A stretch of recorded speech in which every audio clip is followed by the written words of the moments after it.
बांधवांनो, जय मल्हार. मी रात्रीच मुंबईमध्ये पोहोचलो.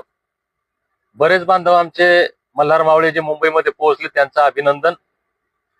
सकाळपासून शांततेच्या मार्गाने मुंबईमध्ये आलेल्या मल्हार मावळ्यांना पोलिसांनी अटक करण्याचं सत्र सुरू केलंय. बांधवांनो, आपण 5, 10, 50, 100च्या संख्येत असलो तर नक्की पकडल्या जाणार आहे. माझी विनंती आहे की ते आझाद मैदान फुल भरलं पाहिजे. तिथं लोक जर इतक्या संख्येने की पोलिसांकडे गाड्या कमी पडतील, पोलीस कमी पडतील अटक करायला, त्यावेळेस तिथं बसता येईल. दुसरी महत्वाची गोष्ट अशी आहे की मी जोपर्यंत एकतर ते महत्वाचे आमचे जितके बांधव आहेत यांच्या संपर्कात आहे, मी आझाद मैदानात येणार आहे. या इंग्रजांचं रक्त असलेल्या या फडणवीस सरकारनं ट्रेन बंद केल्या, आमचे लोक बाहेर अडवण्याचं काम केलं, सीएसटी कडे येणाऱ्या सर्व लोकलच्या फेऱ्या बंद केल्या. प्रचंड अडवणूक या ठिकाणी आमच्या धनगरांची चाललेली आहे. महाराष्ट्रातले लोकप्रतिनिधी जिवंत आहेत का? धनगरांच्या मतावर आमदार खासदार झालेले जिवंत आहेत का? ज्यांना धनगरांची मतं लागतात हे जिवंत आहे का? या देशातला लोकशाहीचा चौथा आधारस्तंभ असलेली मीडिया जिवंत आहे का? मी सकाळपासून मीडियामध्ये बातम्या पाहतोय, एकाही चॅनलला आझाद मैदानाचे दृश्य दाखवले जात नाही. अरे, या महाराष्ट्राचा 2 नंबरचा समाज, 2.5-3 कोटीचा धनगर समाज, याच्या व्यथा, याचे दुःख मांडायला मीडियाला वेळ नाही. या धनगरांबद्दल थोडी आस्था तुम्हाला नाही? अरे, थोडी तरी जनाची नाही तर मनाची बाळगली पाहिजे प्रत्येकानं. लोकप्रतिनिधी असो, समाजसेवी असो, मीडियावाले असो, भावांनो, आम्हाला तुमच्या सगळ्यांची गरज आहे. आज आम्ही संकटात आहे. आज आमच्यावर हा अन्याय होतोय, हा उघड्या डोळ्याने आपण पाहते. रात्रीपासून सगळ्या गाड्या बाहेर आणणं सुरू आहे. ट्रेन सगळ्या सीएसटी कडे जाणाऱ्या बंद केल्या, लोकल सगळ्या जाणाऱ्या बंद केल्या. फडणवीस साहेब, तुम्ही जितकं आमचं दमन कराल, जितकं आम्हाला दाबण्याचा प्रयत्न कराल, याचे परिणाम तुम्हाला भोगावे लागतील, लक्षात ठेवा. धनगरांच्या मतावर मुख्यमंत्री झाले, लाज वाटली पाहिजे फडणवीस साहेब तुम्हाला. धनगरांवर अन्याय करताना, धनगराचा आवाज चिरडताना थोडी तरी लाज आहे का? जनाची नाही तरी मनाची फडणवीस साहेब तुम्हाला.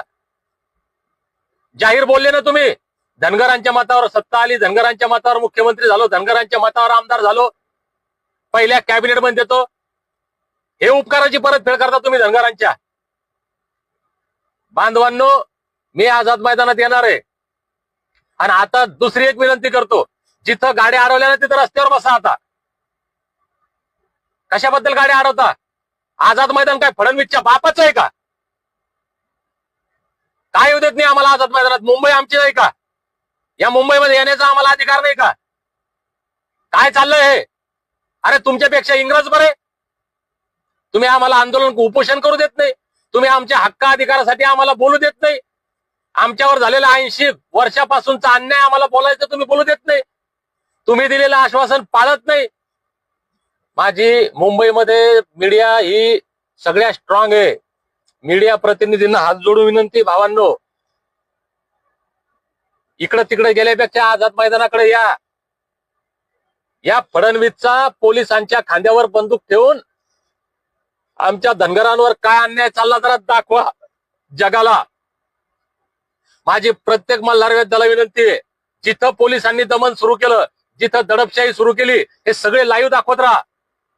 प्रत्येक मल्हार मावळ्यानं जे त्याला दिसतं डोळ्यानं अन्याय, तो महाराष्ट्रभर गेला पाहिजे. आपले मीडिया, सोशल मीडिया ताकदीनं चालवा. व्हॉट्सअप, फेसबुकवर दुसरं काहीच दिसलं नाही पाहिजे. आणि मी जोपर्यंत येत नाही तोपर्यंत तुम्ही आझाद मैदान त्या ठिकाणी सांभाळा. जे आझाद मैदानात गेले ते सगळे दीपक बोराडे आहेत. मी मुंबईमध्येच आहे, मी जात नाही कुठं. अरे, आपण याच्यातच जिंकलो भावांनो. या फडणवीसच्या नाकावर टिचून याची अवकात फडतुसाची दाखवली. आम्ही आलो मुंबईमध्ये, याच्यातच आमचा विजय. अटक मलाही होणार आहे आणि मी होणार आहे अटक. पण मी अटक होण्यापूर्वी किती लोकांना अटक करतो फडणवीस साहेब पाहतो जरा. आणि मी अटक झाल्यानंतर किती लोकांना तुम्ही अटक करणार आहात हे सुद्धा महाराष्ट्र पाहणार आहे. मी परत इथल्या मीडियाला विनंती करतो, अरे थोडी तरी माणुसकी ठेवा. आमदार खासदार ज्यांना धनगरांनी मतं दिले, ज्यांना धनगरांची मतं पाहिजे, अरे बोला ना. तुमच्या मतदारसंघातल्या लोकांना अटक होतंय.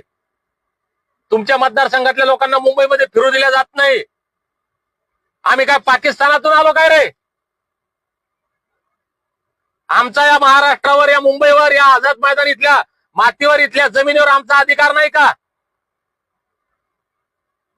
बांधवांनो, अजिबात घाबरायचं कारण नाही. सगळे अटक होणार आहे, मी पण अटक होणार आहे, पण एक वेळ ठरलेली आहे. मी कधी अटक व्हायचं ते, मी आझाद मैदानावर येऊन अटक होईल फार चांगली गोष्ट आहे. पण आता मुंबईत कुठेही अटक झालो मी तरी आपण जिंकलो.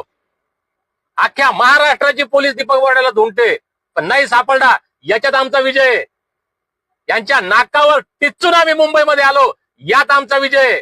आणि येणाऱ्या काळात हे मल्हार मावळे काय काय करतात फडणवीस पाहायला मिळेल.